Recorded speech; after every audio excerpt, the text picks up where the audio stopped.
네, 시청자 여러분 안녕하십니까? 박종진입니다. 새누리당 경선을 이 경선 룰 전쟁이요. 종지부를 찍었나 싶었어요. 네, 경선 룰 전쟁이 종지부를 찍었다 생각을 했죠. 그런데 이번에는 또 민주당입니다. 1강으로 꼽히는 문재인 의원을 뺀 나머지 후보들의 결선 투표제가 받아들여지지 않으면 경선 참여 고민해봐야겠다. 새누리당하고 똑같습니다. 이 경선룰 바꾸지 않으면 경선 참여 안 하겠다. 뭐 이런 얘기죠. 네, 으름장을 놓기 시작했는데, 야당마저 또 이 경선 룰을 놓고 후보들 간의 싸움이 벌어지니까 지켜보는 국민들로서는 다소 피곤합니다. 어쨌거나 누구에게 유리하든 간에 그것과 별개로 우리 선거제도에 있어서 결선 투표제 도입. 저는 사실 긍정적인데요. 이것은 좀 진지하게 검토를 할 필요가 있어 봅니다. 50% 이상의 국민의 지지를 받게 되면 아무래도 정통성이 더 있지 않겠습니까? 어떤 정책을 하든 간에. 정치권 소식 알아보겠습니다. 정치부 기자 논설위원 30년 동안 살아있는 권력을 향해서 필봉을 날려온 분입니다. 필봉이 너무 셉니다. 가서 꼽힙니다. 이제는 캐도남마에서 정상 일침 하며 무슨 뜻인지요? 일침이라는 얘기죠. 뜨거운 반응을 얻고 계십니다. 윤창중 칼럼 세상 대표 모시겠습니다. 안녕하십니까? 안녕하십니까? 정상 일침. 자, 해설해 주시죠. 그대로죠, 뭐. 정상에 서 있는 최고의 권력을 향해서 일침을 가한다. 정상에 있는 사람을 따트로 던진다. 그게 언론인의 기본 자세죠. 정상에 서 있는 사람은. 네. 정상에 서 있지 않은 사람은 던지면 안 돼요. 그건 이제 하이에나죠. 하이에나죠. 네. 정상 있는 사람을 향해서 던지는 게 언론의 역할이고 그게 용기 있는 사람이죠. 언론은 그렇게 해야죠. 네. 그렇죠. 정상인 앞에서 몸을 숙이고, 그죠? 네. 그러면은 치사하죠. 국민들 보기에도 치사하고요. 국민들 대변해가지고 좀 딱 일침하는 그런 모습. 오늘도 보여주시기 바랍니다. 오늘의 주제로 가시죠. 오늘 주제로 갈까요? 네. 안철수, 우리 정상에 계신 안철수 원장에 대해서 한번 얘기해 볼까요? 네. 안철수 원장 침묵이 깁니다. 네. 이 침묵 어떻게 해석해야 될까요? 오늘이 7월 17일인데 지금 대선이 5개월 이틀 남은 거 아니겠습니까? 근데 지난 10개월 동안 정치를 한다 안 한다, 또 대선에 도전하겠다 안 하겠다, 단 한마디도 하지 않고 침묵하고 있는 안철수 교수에 대해서 저는 개인적으로 그야말로 연민의 정을 느낍니다. 연민의 정. 그 글을 이게 보시니까 얼마나 무책임한 대한민국 IT 영웅으로 추앙받고 있는 이 지식인이 과연 이런 자세를, 이런 처신을 보여야 되는가? 근데 이분이 이런 처세가요. 어떻게 보면 사업에도 100% 성공하고 그렇습니다. 공부에도 100% 성공한 네. 그 비결 아니겠습니까? 이렇게 철저하게 준비하고 그렇죠. 돌 또 두드리고 네. 또 두드리고 이런 부분. 지금 안철수 교수가 취하고 있는 전략은 두 가지입니다. 하나는 뭐냐면은 아주 탁월한 전략가다. 나쁘게 말하면 비열한 계략가다. 이렇게 보는 거예요. 비열한 계략가다. 그러니까 긍정적으로 보면 자기가 최고의 전략가, 그런 거죠. 부정적으로 보면 아주 비열한 계략가. 그렇죠. 대한민국이 20대, 30대, 40대만 있는 건 아니지 않습니까? 근데 지금 20대, 30대, 40대로부터 몰표를 받고 있는데, 소위 말하는 2040 세대의 불만층, 정치에 대해 환멸을 느끼는 정치 환멸층, 이런 세대에 대해서 그걸 적당하게 자극해가지고 지지도를 계속 유지해 오면서 박근혜와 이 쌍벽의 지지도를 지금 유지하고 있는 거. 이것은 탁월한 전략가이지만 결코 지식이라든가 차기 대권을 잡겠다는 이 정치 지도자의 반열에 오른 사람으로서는 취할 자세가 저는 아니라고 봅니다. 또 한 가지는 이분은 말이죠. 평생 A+가 아니면 손 대지 않았습니다. 모든 학점이 다 A+. 그렇죠. 공부도 A 플러스고, 네, 공부도. 또, 그렇죠. 또 사업에 손댈 때마다 모든 게 성공했기 때문에 완벽하게 이번 대선도 A 플러스라는 성공 가능성이 눈앞에 보장이 되지 않으면 네. 안 하겠다는 거죠. 네. 제가 볼 때는 이건 아주 지독한 심사숙고형인 거죠. 네. 근데 그 대통령이 되면 하루에도 뭐 100건 이상씩 사인하고 결정을 내려야 된다는데 그거 밀리면은 나라 정책이 산으로 간다고 제가 이 청와대 출입기자 때 들었는데. 그렇습니다. 이렇게 너무 심사숙고형이면 매일 고민만 하다가 이거 도장 잘 못 찍으면 이거 나라 정책이 좀 어떻게 될까 걱정이 되는데요, 저는. 그렇죠. 그래서 지금 안철수 교수가 결국은 이 지지도 유지를 위해서 이 전략가의 면모를 그대로 보이고 있고, 또한 완벽한 성공이 보장될 수 있는 시점, 야권의 완벽한 단일 후보로 득극할 수 있는 시점, 네. 이걸 찾기 위해서 지금 심사숙고를 하고 있는데, 저는 금요일자 동아일보 컬럼에서 네. 안철수 교수에 대해서 과연 이게 지식인으로서 취할 자세냐 라면서는 연민의 정을 느낀다고 하면서 네. 안철수 교수한테 이번이 아니고 차차기를 준비하라고 한 겁니다. 차기도 아니고 차차기입니까? 차기라는 건 이걸 선거를 말하는 거고, 차차기라는 것은 5년 후를 말하는 건데. 그러니까 5년 후를 준비하라. 그렇죠. 네. 그러니까 첫 번째 제가 말한 게 뭐냐면, 차차기를 준비하라. 예. 과연 정치의 본질에 대해 과연 얼마나 파악하고 있기에 네. 대권을 겨냥하는지 묻지 않을 수 없다. 네. 이렇게 말한 거예요. 네. 둘째. 자, 둘째 가기 전에 제가 약간 좀 해야죠. 말씀을 드리겠습니다. 네. 과연 안철수 교수가 지지도가 일락해서 이 정치 본질에 대해서 알고 있느냐, 정통할 수 있느냐. 자, 그렇다면은 그렇다면 안철수 교수밖에 없느냐? 그럼 왜 정치인들은 정치권에 들어와서 정치를 배우고 경험하고 국정 운영의 경험을 쌓느냐는 그 본질적인 문제를 생각해 봐야 되는 거예요. 정치란 건 뭐냐면 종합예술이라는 거예요. 자, 그 종합예술을 과연 연구소에서, 캠퍼스에서 지지도 1을 유지한다고 해서 이른바 이 종합예술이라는 그 인간의 종합예술을 할 수 있느냐. 다시 한번 거론하지만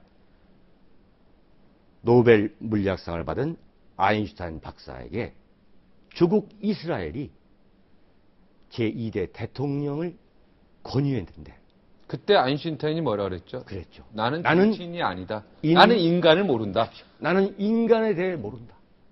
나는 인간에 대해 모른다. 과학자다. 그렇죠.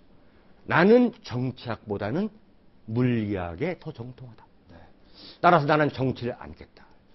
그렇죠. 인간에 대해 공부하는 게 문과고요. 자연에 대해 공부하는 게 이과죠. 간단히 우리가 정리하면. 더욱이 안철수 교수는 인문과학이 아니라 자연과학이죠. 네, 자연과학이죠. 네.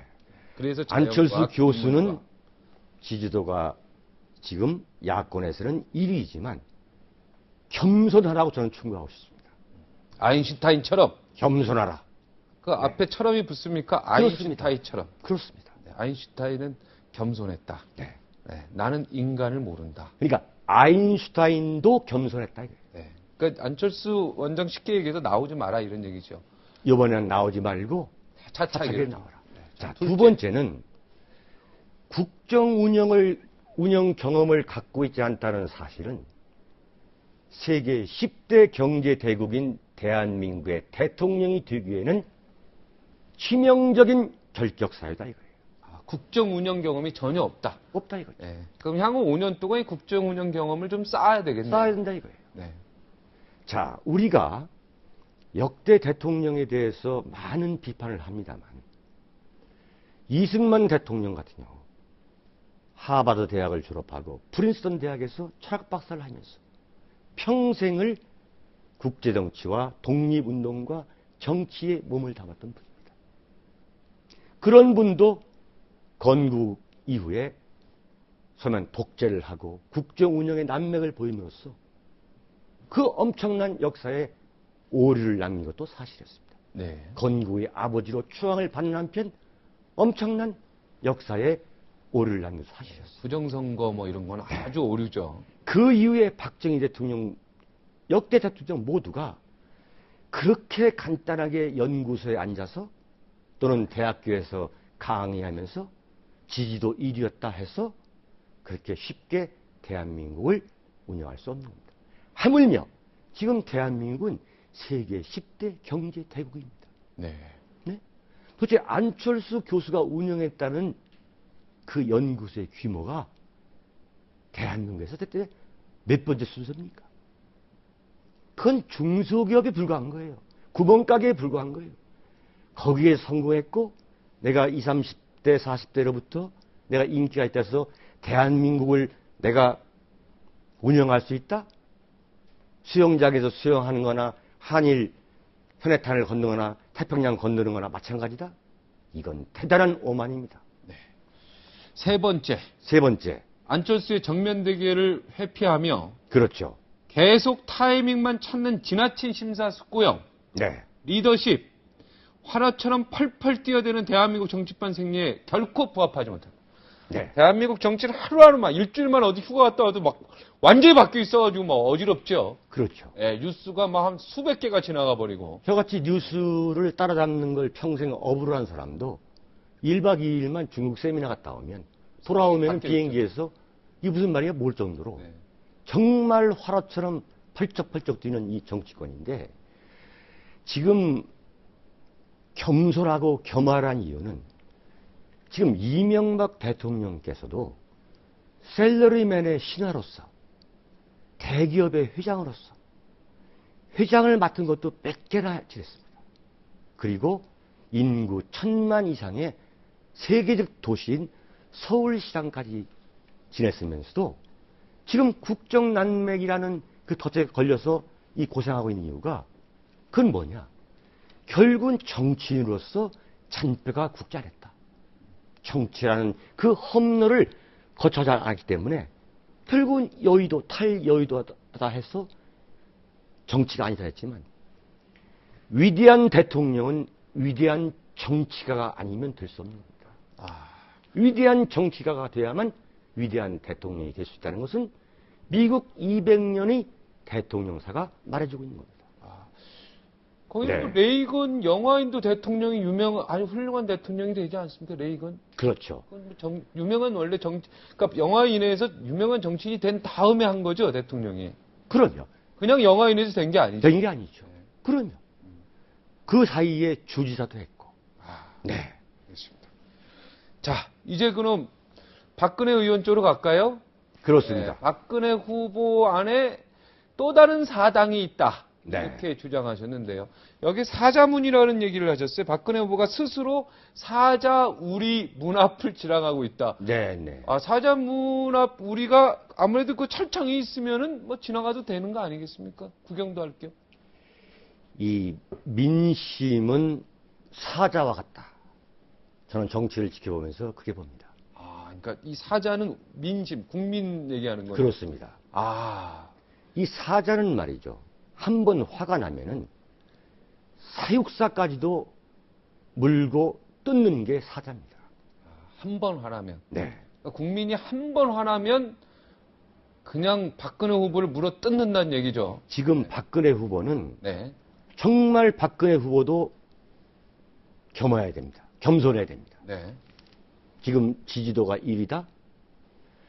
2002년에 이회창 총재가 대선 후보일 때, 총재할 때는 노무현이라는 후보는 눈에 들어오지도 않았던 아무 의미 없던 후보였어요. 네. 그런데 이회창 후보가 노무현 대통령한테 꺾인 겁니다. 네. 무릎을 꿇은 겁니다. 네. 왜 그랬느냐? 오만한 겁니다. 네. 네? 자, 보세요. 의원총회도 하기 전에 정두원 의원 체포 동의안이 부결된 데 대해서 정두원 의원은 스스로 알아서 하라. 그리고 이한구 원내대표는 다시 복귀해야 한다. 어떻게 의원총회를 하기 전에 147명의 국회의원이 있는데 그 사람들을 완전히 핫바지 만들고 복도에서 한마디 복도에서 미리 교시 주고 또 의원총회에서는 그대로 결론을 뒤따르고. 네? 어떻게 이렇게 됐습니까? 근데. 그래서 어제 이양구 원내대표는 국회 본회의에 나와가지고 대변서를 하고. 아무런 사과도 안 했죠. 사과는 했죠, 물론. 사과는 했습니다. 네. 네. 유감으로 생각한다. 아, 유감으로 생각한다. 이게 말이죠. 지금 국민 앞에서 장난하는 겁니까? 이한구란 원내대표도 말이죠. 이 양반 지금 정치 한 10년 넘게 하면서, 삼선하면서, 이 정치권에서는 이 고집세기로 유명한 사람입니다. 이분은 하고 싶은 말 다 하시는 다 하는 분이에요. 분이에요, 이분도. 그런데 이런 분이 네. 그야말로 박근혜 후보의 말 한마디에 고집을 꺾고 그야말로 입싹 씻고 가서 국회 본회의에서 대표서를 하는데 저는 아주 놀랐습니다. 이게 사당화가 아니고 뭐예요? 네? 사당화죠. 사당화죠. 이래 되는 겁니까? 근데 과거에 뭐 김대중 대통령이라든가 김영삼 대통령도 거의 뭐 그런 분위기 아니었습니까? 한마디가 네, 전 네. 의원들이 싹 움직이는 그런 분위기였죠. 대한민국 정치사에서, 현대 정치사에서 사당화의 원조는 사실 김영삼, 김대중 대통령입니다. 네. 근데 제가 그분들을 다 지켜봤지만 네. 사당화의 원조들도 당내 무슨 정무회의다, 의원총회다 할 때 결론을 유도할 때 전날 저녁에 자기 가신들, 집사들 전부 부르거나 전화해가지고 일일이 이렇게 가야 된다, 저렇게 가야 된다, 설명하고 어떻게 해서 분위기 잡아서 어떤 결론을 내려야 한다. 이런 정성을 들이는데 정말 날밥을 했습니다.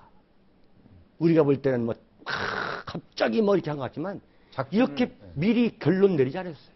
작전을 쓰는 데만 밤새. 그렇죠.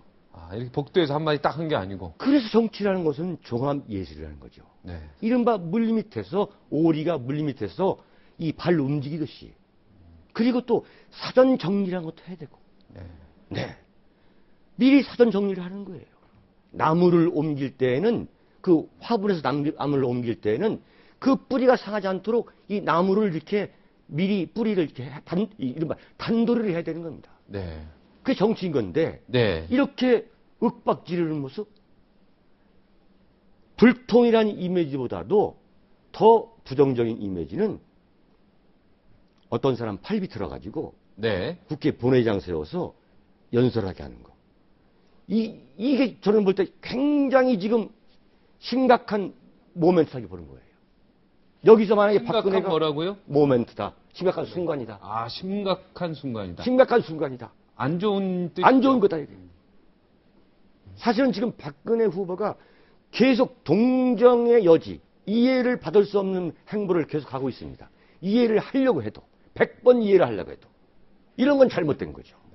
그 친박계랑도 불통인 것 같다는 느낌이 들었어요. 지금 그렇지 않다면. 정돈 체포동의원 때 윤상희 의원은 어떻게 친박계 대표격인데. 그렇죠. 그거를 부결하는 쪽으로, 그죠? 친박계 상징이라는 윤상현 의원이 이건 문제가 많다 해서 한 거 아닙니까? 네. 자, 이런 정두원 의원에 대한 체포 동의안과 같이 국민들이 지금 대통령 친형이 지금 형무소에 간 그야말로 건국 이후 말이죠. 그 전례가 없는 이 사건에 대해서 지금 이 분노가 하늘을 치솟고 있는 이 마당에서는 정두원 의원 체포 동의안 같은 것은 새누리당이 똘똘 뭉쳐가지고 그야말로 날치기 철을 해도 욕할 국민이 많지 않을 정도로 지금 국민들이 분노하고 있는 거예요. 이건 날치기라고 안 하죠, 국민들이. 그렇죠. 네. 그런데 어제 한국신문 방송편집협회에서 박근혜 후보가 하는 말씀이 그럴 줄 몰랐다? 믿었다? 이것은 말이죠. 정치를 지금 박근혜 후보도 15년을 했는데 뭘 믿을 수 없었다? 뭘 그럴 줄 몰랐다는 거예요. 정치인이 말이죠. 순진한 것은 미덕이 아니라고 그랬어요. 이번에 박지원 원내대표한테 완전히 한 방에 날아간 거 아닙니까? 지난번에 말씀드렸지만.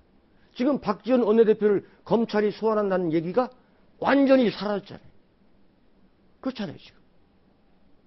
그러네요. 그렇잖아요, 지금. 네. 말씀해 보세요. 그러네요. 네. 지금 오늘 말이죠. 박지원 원내대표가 마치 무슨, 뭐, 구국에 뭘 한 것처럼 말이죠. 오늘 국회 보내가가지고 의원들 300명 앞에서 일장 훈시했습니다. 정치는 개혁해야 되고, 정치 검찰은 당장 반성해야 되고, 겸허해지고, 완전히 지금 이게 바뀌었어요. 큰 소리 빵빵 치면서 말이죠. 그 한 건으로. 한 건으로. 정두원 의원 네. 연결시킨 거. 그냥 그거 안 해도 되는데요. 그죠? 어차피 임시총회 보름 끝나면은 검찰이 알아서 다 할 텐데. 그죠? 괜히 지금 뭐 검찰이요. 긁어서 부스럼낸 격이 된 네, 듯한 느낌이 긁어서. 긁으면 안 됩니다. 간지러울 때. 참아야 돼. 그럼 자전이 참 남는 어이가 없는 거예요. 자, 왜 어이가 없느냐? 왜 새누리당이 지금 이러한 자충수를 두느냐? 지금 자기들이 이대로 가면 네. 박근혜 후보, 대선 후보 이건 따놓은 당상이고 그래서 차기 대통령을 자기들이 차지할 수 있다라고 지금 착각하고 오만하고 있기 때문에 이런 세부 전략에서 구멍이 나가지고 이러한 엄청난 실책, 헛발질을 하고 있는 거죠. 지금 뭐 새누리당 그 박근혜 후보 캠프에서 캐도남마 보면서 너희 둘이 웃기지 마라 또 이렇게 그 소리가 좀 들리는 것 같은데. 듣고 있습니까? 약간 들리는 것 같아요. 네. 지금 분명한 것은 박근혜 캠프는 오만해져 있습니다. 네.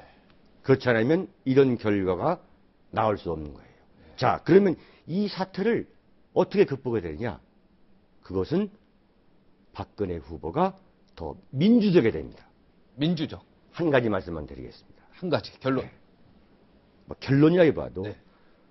버락 오바마 미 합중국 대통령이 네.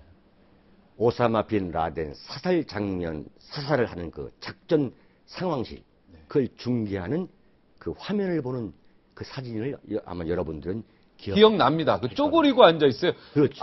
지금 화면에 나오네요. 네, 저기 사령관이 저렇게 딱 있고요. 완전 작전 사령관은 가운데에 있고, 네. 저 자세를 보세요. 대통령은 그 옆에 완전 한 구층에 쭈그려 앉아가지고, 네, 찌그려 앉아. 저 이른바 점퍼 입고서 네. 저렇게 앉아 있고, 뒤에서는 저렇게 장관 팔짱 끼고 앉아 있고, 네. 저 자세를 보세요. 저런 자세가 박근혜 경선 캠프에서 과연 연출이 될 것 같습니까? 지금까지 박근혜 새누리당, 박근혜 한나라당에서 저런 장면이 나왔습니까? 저런 장면이 단 한 컷만 나오면 이른바 소통, 불통 문제 일거에 해결될 겁니다. 네.